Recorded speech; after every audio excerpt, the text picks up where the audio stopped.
డబ్బుల కోసం దేవుడి ప్రసాదాన్ని అమ్ముకున్నారు అని రాశారు. జనవరి 24, 2026న ఈ సిబిఐ లీడ్ చేస్తున్న ఒక స్పెషల్ ఇన్వెస్టిగేషన్ టీము ఈ నెల్లూరు ఏసీబీ కోర్టులో ఫైనల్గా అయితే ఛార్జ్ షీట్ని ఫైల్ చేసింది. అంటే ఈ తిరుపతి లడ్డు గురించి. అయితే అందులో ఒకేసారి 36 మంది అక్యూజ్డ్ ఉన్నారు. అందులో ప్రతి ఒక్కరూ ఇంక్లూడ్ అయి ఉన్నారు. లైక్ ఎలాగంటే వేరే స్టేట్స్లో ఉండే డైరీ ఫార్మ్స్ కానీ, లేకపోతే మన తిరుపతిలో ఉండే పెద్ద పెద్ద హైయర్ అఫీషియల్స్ ఉంటారు కదా, అంటే పెద్ద తలకాయలు వాళ్ళు ఉంటారు కదా, వాళ్ళందరూ కూడా ఇంక్లూడ్ అయి ఉన్నారు. వాళ్ళందరి గురించి కూడా మనం మాట్లాడుకుందాం. అండ్ ఈ ఛార్జ్ షీట్ 1-2 పేజెస్ లేకపోతే 100 పేజీలు 200 పేజీలు కాదు. ఇది దాదాపు 3000 పేజెస్ ఉండే డాక్యుమెంట్ని వాళ్ళు ప్రొవైడ్ చేశారు. వాళ్ళు అందులో సబ్మిట్ చేశారు. అండ్ ఇంకో షాకింగ్ విషయం ఏంటంటే మన లీడర్స్ అంటే లైక్ చంద్రబాబు నాయుడు గారు కానీ, లేకపోతే పవన్ కళ్యాణ్ గారు కానీ, లేకపోతే లోకేష్, అంటే మన లీడర్స్ అందరూ కూడా, మన పొలిటీషియన్స్ అందరూ, లేకపోతే మన తిరుమలలో ఉండే ప్రజలు, మన ఆంధ్రాలో ఉండే ప్రజలు అందరూ కూడా ఇందులో ఏదో ఒక యానిమల్ ఫ్యాట్ కానీ, లేకపోతే ఫ్యాటీ లివర్ ఆయిల్ కానీ, లేకపోతే పామ్ ఆయిల్ కానీ ఇలాంటిది ఏదన్నా మిక్స్ అయ్యిందేమో అని చెప్పి జస్ట్ డౌట్ పడుతున్నారు కదా. అది కాదని చెప్తున్నారు వాళ్ళు, ఎస్ఐటి వాళ్ళు. అంటే ఇందులో ఈ ఫ్యాటీ లివర్ కానీ, లేకపోతే యానిమల్ ఫ్యాట్ కానీ ఇలాంటివి ఏమీ మిక్స్ అవ్వలేదు. అసలు అది నెయ్యే కాదు అని చెప్పి అంటున్నారు.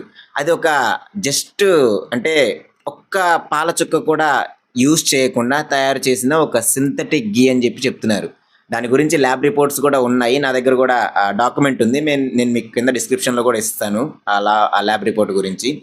ఒకసారి మీరు కూడా చెక్ చేయొచ్చు. అసలు మన స్టేట్లో ఉండే ఫ్యాన్స్ అంటే పర్టికులర్గా ఒక పార్టీకి ఇంకో పార్టీకి మధ్య ఫ్యాన్స్ ఉంటారు కదా, వాళ్ళు ఎలాగా అనుకుంటున్నారంటే ఏదో అక్యూజేషన్ అనేది వాళ్ళ పార్టీ బెనిఫిట్స్ కోసం చేశారు అని చెప్పి అనుకుంటున్నారు. వీళ్ళు కూడా అలానే అనుకొని వాళ్ళని సేవ్ చేయాలి, లేకపోతే అనవసరంగా మేము నమ్మిన పార్టీ మీద నిందపడుతుంది అన్నట్టుగా వాళ్ళు కూడా చూస్తున్నారు. కానీ వాళ్ళు ఇక్కడ డిఫెండ్ చేస్తున్న ప్రతిసారి వాళ్ళు డిఫెండ్ చేస్తుంది ఒక పార్టీని, లేకపోతే వాళ్ళు సేవ్ చేయాలని చూస్తుంది ఒక పార్టీ వాళ్ళని కాదు. స్టేట్లలో ఉండే డైరీ ఫార్మ్స్ ని, అక్కడ వాటి మీద బ్రతికే పెద్ద పెద్ద తలకాయ వాళ్ళని. అంటే వాళ్ళకైతే ఖచ్చితంగా శిక్ష పడాలని అనుకుంటున్నాను. ఎందుకంటే వాళ్ళు ఎలాంటి పనిష్మెంట్ ని ఫేస్ చేయకపోతే వాళ్ళు ఇంకొక టెంపుల్ మీద కూడా అలానే చేస్తారు. అంటే ఈ వీడియోని కూడా రాజకీయం చేయొద్దు, నేను అక్కడ ఉన్న ఫ్యాక్ట్స్ ని, లేకపోతే అక్కడ ఉన్న ఎవిడెన్స్ ని తీసుకొని చెప్తున్నాను. అండ్ ఈ పాలిటిక్స్ గురించి మాట్లాడాలి అంటే నేను తర్వాత మాట్లాడతాను, ఖచ్చితంగా మాట్లాడతాను. కానీ ఇప్పుడు కాదు, దానికి టైం వచ్చినప్పుడు మాట్లాడతాను. అసలు ఈ కేసులో ఉండే ఫ్యాక్ట్స్, ఎవిడెన్స్, అలానే ఇన్వెస్టిగేషన్ రిపోర్ట్స్ వీటన్నిటిని కూడా మనం ఈరోజు చూసుకొని డీకోడ్ చేద్దాం కంప్లీట్గా. Welcome to మెట్వర్డ్స్.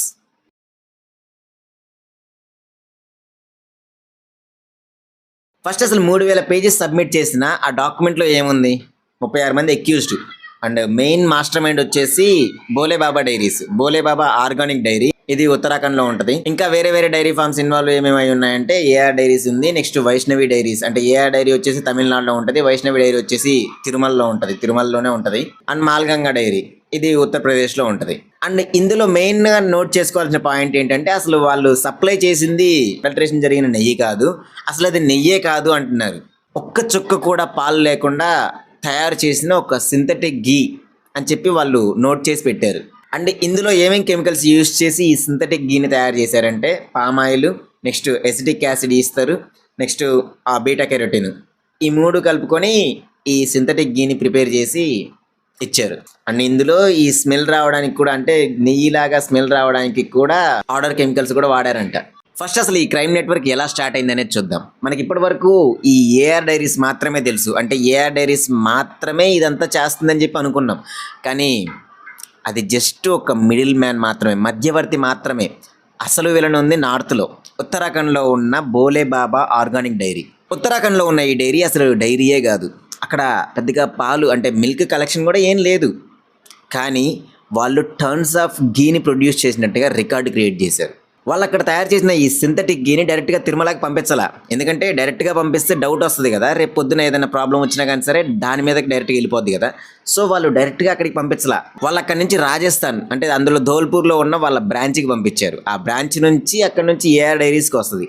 ఆ ఏఆర్ డైరీస్లో ప్యూర్ ఘీ, అంటే ప్యూర్ కౌ ఘీ అని చెప్పి వాళ్ళు ఒక స్టిక్కరింగ్ వేసి అక్కడ నుంచి తిరుమలకు పంపిస్తారు. ఈ రూట్ మ్యాప్ ఎలా ఉంటుందంటే ఉత్తరాఖండ్ నుంచి రాజస్థాన్, రాజస్థాన్ నుంచి తమిళనాడు, తమిళనాడు నుంచి తిరుపతికి, అంటే తిరుపతిలో ఉన్న వైష్ణవి డైరీస్ కూడా ఇన్వాల్వ్ అయ్యింది ఇందులో. ఈ రూట్ మ్యాప్ కూడా మనకి ఈ చార్జ్ షీట్లో అనేది క్లియర్గా నోట్ చేసి పెట్టారు. ఈవే బిల్స్, అలానే ఫాస్ట్ ట్యాగ్స్, వీటన్నిటి ద్వారా ఈ కలెక్షన్ అంతా తీసుకొని అసలు ఇది ఎక్కడి నుంచి స్టార్ట్ అయ్యి ఎక్కడికి వస్తుంది అనేది మొత్తం క్లియర్ డేటాని వాళ్ళు తీసుకొని ఆ చార్జ్ షీట్లో నోట్ చేసి పెట్టారు. And chapter number 2 the chemistry of deception. ఇది కొంచెం టెక్నికల్గా ఉంటుంది, కొంచెం జాగ్రత్తగా వినండి. అంటే తిరుమలలో ల్యాబ్స్ కూడా ఉన్నాయి కదా, మరి అక్కడ ఈ టెస్టులు చేసినప్పుడు అంటే బేసిక్గా టెస్టులు చేసే కదా లోపలికి పంపిస్తారు. అలాంటిది అక్కడ టెస్ట్ చేసినప్పుడు ఇది ఎందుకు ఫెయిల్ అవ్వలేదు అని కూడా మీకు డౌట్ రావచ్చు. ఈ డైరీ ఫార్మ్స్ వాళ్ళు ఎలా ఉన్నారంటే ఈ టీటీడీలో జరిగే ల్యాబ్ టెస్టులు ఉన్నాయి కదా, అక్కడ ఏమేమి టెస్టులు చేస్తారు ఏంటనేది ముందే మొత్తం డేటా అంతా వాళ్ళ దగ్గర ఉంది. అండ్ వాళ్ళు ఆ డేటాకి అంటే ఆ ల్యాబ్ టెస్ట్లకి అనుగుణంగా వాళ్ళు దీన్ని ప్రిపేర్ చేస్తున్నారు. అందులో ఫస్ట్ వచ్చేసి BR reading, butyro refractometer, and second one వచ్చేసి FFA, free fatty acids, and third one వచ్చేసి బియోడిన్ టెస్ట్. ఈ మూడింటిని కూడా వాళ్ళు ఆల్రెడీ నోట్ చేసి పెట్టుకున్నారు. ఈ బోలేబాబా వాళ్ళు ఏం చేస్తున్నారంటే ఫస్ట్ పామ్ ఆయిల్ తీసుకుంటున్నారు. అంటే వాళ్ళు ప్రొడ్యూస్ చేసే ఘీలో ప్రతి ఒక్క దాంట్లో ఈ పామ్ ఆయిల్ని యూజ్ చేస్తారు. దాంతోపాటు యానిమల్ ఫ్యాట్ని కూడా మిక్స్ చేసి అంటే టెక్స్చర్ కోసం వాటన్నిటి కోసం అదంతా యూజ్ చేసి అలా సప్లై చేసేవాళ్ళు. ఎవరికి అందరికీ కూడా అలానే సప్లై చేస్తారు. బట్ ఇలా చేస్తే అంటే ఈ పర్టికులర్ ఘీనే మనకి తిరుమలలో ఇస్తే బిఆర్ రీడింగ్ దగ్గర ఫెయిల్ అయిపోద్ది కదా. సో వాళ్ళు ఏం చేస్తున్నారంటే ఈ సోయాబీన్ ఆయిల్ నెక్స్ట్ ఈ సన్ఫ్లవర్ ఆయిల్ ఉంటుంది కదా, ఈ రెండు మిక్స్ చేసి కరెక్ట్గా ఆ రిఫ్రాక్టివ్ ఇండెక్స్కి మ్యాచ్ అయ్యే విధంగా వాళ్ళు ప్లాన్ చేస్తున్నారు. ఈ ప్రాసెస్ అంతా కూడా ఎంత అడ్వాన్స్డ్గా ఉంటుందంటే అది చూడటానికి అసలు ఎగ్జాక్ట్గా నెయ్యి ఎలాగైతే ఉంటుందో అలానే ఉంటుంది, ఒరిజినల్ ఎలా ఉంటుందో అలానే ఉంటుంది. అండ్ అందులో స్మెల్ రావడానికి అంటే ఆ నెయ్యి వాసన రావడానికి కొన్ని ఆర్డర్ కెమికల్స్ కూడా యాడ్ చేస్తున్నారు. సో ఇదంతా జరుగుతుంది కాబట్టి అక్కడ ల్యాబ్ టెస్ట్లో అంటే ఆ రిఫ్రాక్టివ్ ఇండెక్స్కి మ్యాచ్ అవుతుంది కాబట్టి ఆబ్వియస్గా పాస్ అయిపోద్ది. Now let us talk about the insider job. అసలు లోపల వాళ్ళు ఏం చేస్తున్నారు, బయట ఎంత స్ట్రాంగ్గా ఉన్నా కానీ సరే లోపల ఉండే వాళ్ళు ఏదో ఒక లూప్ హోల్ ఇవ్వండి, అది లోపల వరకు అంత స్ట్రాంగ్గా నిలబడలేదు. కాబట్టి లోపల ఖచ్చితంగా లూప్ హోల్స్ అంటే రెడ్ ఫ్లాగ్స్ అయితే ఖచ్చితంగా ఉన్నాయి. మీరు మళ్ళీ చెప్తున్నాను, దీన్ని రాజకీయం చేయొద్దు, ఫ్యాక్ట్స్ని మాత్రమే నమ్మండి. Point number 1, ignorance. ఈ టీటీడీకి సప్లై చేస్తున్న ఘీ ట్యాంకర్స్లో కొన్నిసార్లు క్వాలిటీ బాగోలేదు అని కూడా రిపోర్ట్స్ వచ్చాయి. కానీ అక్కడున్న అఫీషియల్స్ ఏం చేశారంటే ఏం చేయలేదు, జస్ట్ వార్నింగ్ ఇచ్చి వదిలేశారు. మళ్ళీ వాళ్ళకే కాంట్రాక్ట్లు ఇస్తూ వచ్చారు. అంటే ఇలాంటివి ఏవైనా తప్పులు జరిగినప్పుడు కంప్లీట్గా బ్లాక్ లిస్ట్ చేయకుండా మళ్ళీ వాళ్ళకే కాంట్రాక్ట్ ఇవ్వడం ఏంటనేది మనకు అర్థం కావట్లేదు. And reason number 2, price factor. అసలు 900 ఈ ప్రైస్ రేంజ్లో ఉంటుంది. అంటే యాక్చువల్గా గీ ప్రైస్ అనేది ఈ ప్రైస్ రేంజ్లో ఉంటుంది కదా, అది జస్ట్ ఒక 320 నుంచి 400 ఈ ప్రైస్ మధ్యలో రావడం అంటే అసలు అంత చీప్గా ఎలా వస్తుంది ఒక గీ? సో ఇంత తక్కువకు వస్తుంది అంటే అక్కడ ఖచ్చితంగా ఏదో రాంగ్ జరుగుతుంది, ఇక్కడ ఏదో ప్రాబ్లం ఉంది అని డౌట్ రావాలి కదా. ఆ డౌట్ రాకపోవడం అండ్ ఒకవేళ వచ్చినా సైలెంట్గా ఉండడం. అండ్ చార్జ్షీట్లో క్లియర్గా రాసింది ఏంటంటే there was a deliberate conspiracy to dilute standards of monetary gains. అంటే డబ్బుల కోసం దేవుడి ప్రసాదాన్ని అమ్ముకున్నారు అని రాశారు. Now chapter number 4, the 36 accused. మనము 36 మంది అక్యూజ్డ్ అని చెప్పాం కదా, అంటే ఈ ఎస్ఐటి వాళ్ళు 36 మందిని అక్యూజ్డ్గా ఈ చార్జ్షీట్లో ఫైల్ చేశారని చెప్పాం కదా. వాళ్ళు ఎవరెవరు అనేది మనం ఇప్పుడు చూద్దాం. మనము వీళ్ళని ఒక కేటగిరీస్ వైడ్గా డివైడ్ చేసి చూద్దాము. First the manufacturers. ఈ ఉత్తరాఖండ్లో ఉండే బోలేబాబా డైరీ వాళ్ళు ఉన్నారు కదా, వాళ్ళ ఇద్దరు directors like Vipin Jain and అలానే పమిల్ జైన్, వీళ్ళిద్దరిని కూడా అక్యూజ్డ్ లిస్ట్లో జాయిన్ చేశారు. అండ్ నెక్స్ట్ చూసుకుంటే సప్లయర్స్, ఈ ఏఆర్ డైరీ అలానే వైష్ణవి డైరీ, ఇలా వీళ్ళందరినీ కూడా అక్యూజేషన్ లిస్ట్లో జాయిన్ చేశారు. నెక్స్ట్ చూసుకుంటే ద కెమిస్ట్. ఈ ఫార్ములాని ఎవరైతే ప్రిపేర్ చేశారో, ఇలా ఈ వితౌట్ మిల్క్ ఇదంతా కూడా ప్రిపేర్ చేయడానికి ఈ ఫార్ములాని ఎవరైతే యూజ్ చేశారో, ఎవరైతే డిజైన్ చేశారో వాళ్ళని కూడా ఎక్యుయేషన్ లిస్ట్లో జాయిన్ చేశారు. Next the transporters.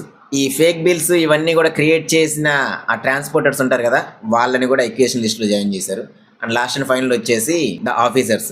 ఈ టీటీడీలు ప్రొక్రూట్మెంట్ వాళ్ళు ఉంటారు కదా, అండ్ క్వాలిటీ కంట్రోల్ వాళ్ళు ఉంటారు కదా, వాళ్ళని కూడా ఈ ఎక్వియేషన్ లిస్ట్లో జాయిన్ చేశారు. ఐ మీన్ ఆ నేమ్స్ని అయితే యాడ్ చేశారు. వీళ్ళందరినీ కూడా సెక్షన్ 270B అంటే క్రిమినల్ కాన్స్పిరసీ మీద, అలానే సెక్షన్ 272 ఫుడ్ అడల్టరేషన్ మీద, అలానే 420 చీటింగ్ మీద, ఈ సెక్షన్ల పేర్ల మీద వీళ్ళని ఎక్వియేషన్గా ఛార్జ్షీట్ని ఫైల్ చేశారు. అండ్ ఫైనల్గా నేనేమంటానంటే ఈ తప్పు చేసేవాడు మారాలంటే తప్పు చేయడానికి ఛాన్స్ ఇచ్చేవాడు మారాలి. అసలు ఈ భయాన్ని పుట్టించాలి. లేకపోతే ఈరోజు ఈ బోలేబాబా వాళ్ళు చేసిందే రేపు ఇంకొకటి చేస్తున్నారు. ఈ ఫుడ్ అడల్టరేషన్ అనేది చాలా చోట్ల జరుగుతుంది. కానీ మనం ఎంతగానో ఇదిగా చూసుకునే, ఎంత డివైన్గా ఫీల్ అయ్యే ఈ తిరుమల తిరుపతి దేవస్థానంలో ఇలాంటి సిచ్యువేషన్ జరిగిందంటే అది చాలా సిగ్గుచేటని చెప్పుకోవచ్చు. కానీ ఇలాంటి వాళ్ళకి ఖచ్చితంగా శిక్ష పడాలని అనుకుంటున్నాను. And this is it for today. And ఈ వీడియో మీకు కంప్లీట్గా ఇన్ఫర్మేషన్ ఇచ్చానని అనుకుంటున్నాను. ఈ వీడియో మీకు ఓకే, మీకు వర్త్ అనిపిస్తే అండ్ ఇప్పటి వరకు చూసిన వాళ్ళకి ఖచ్చితంగా వర్త్ అయ్యే ఉండొచ్చు. మీరు సపోర్ట్ చేసి సబ్స్క్రైబ్ చేసుకుంటే నాకు కొంచెం మోటివేషన్గా కూడా ఉంటుంది. And thanks for watching. This is Naveen Metla signing off. జై హింద్.